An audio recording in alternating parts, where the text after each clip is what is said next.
മോഹൻലാലിനെ നായകനാക്കി തരുൺ മൂർത്തി സംവിധാനം ചെയ്ത തുടരും വലിയ പ്രേക്ഷക പ്രതികരണം നേടി പ്രദർശനം തുടരുകയാണ്. ബെൻസ് എന്ന് വിളിപ്പേരുള്ള ഷൺമുഖം എന്ന കഥാപാത്രത്തെയാണ് മോഹൻലാൽ ചിത്രത്തിൽ അവതരിപ്പിച്ചിരിക്കുന്നത്. ഷൺമുഖത്തിന്റെ മകൻ പവിയുടെ വേഷം ചെയ്തിരിക്കുന്നത് തോമസ് മാത്യു ആണ്.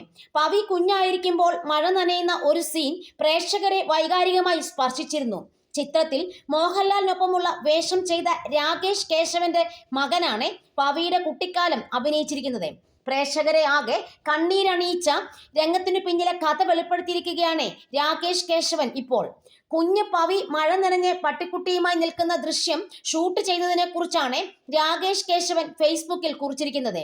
മഴ നനയുമ്പോൾ ചാടിപ്പോകുന്ന പട്ടിക്കുട്ടിയെ മകന് കൈകാര്യം ചെയ്യാൻ കഴിയാതെ വന്നതോടെ ആ സീൻ 9 തവണ വരെ റീടേക്ക് എടുക്കേണ്ടി വന്നുവെന്ന് രാകേഷ് കുറിച്ചു. ഈ ടേക്ക് കഴിഞ്ഞ് പായ്ക്കപ്പായിരുന്നു. അവിടുന്ന് നേരെ ഞങ്ങൾ പോകുന്നത് അടുത്തുള്ള ഒരു ആശുപത്രിയിൽ അവനെ കുത്തിവെപ്പെടുക്കാനാണ്. കാരണം കയ്യിലെ ആ പട്ടിക്കുട്ടി അവനെ മാന്തിയിരുന്നു.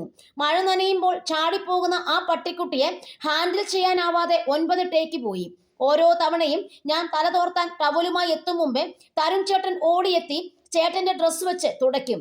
ഈ ഷോട്ട് സിനിമയിൽ പ്ലേസ് ചെയ്ത സ്ഥലം കണ്ടപ്പോൾ സന്തോഷം കൊണ്ട് കരഞ്ഞുപോയി. മഴ നനഞ്ഞതും പട്ടി മാന്തിയതും ഉൾപ്പെടെ ഇനിയും ഷൂട്ടിങ്ങിന് വരില്ലെന്ന് പറഞ്ഞ് നിന്നവൻ ഫസ്റ്റ് ഷോ കണ്ട മുതൽ മാറി, രാകേഷ് കുറിച്ചു.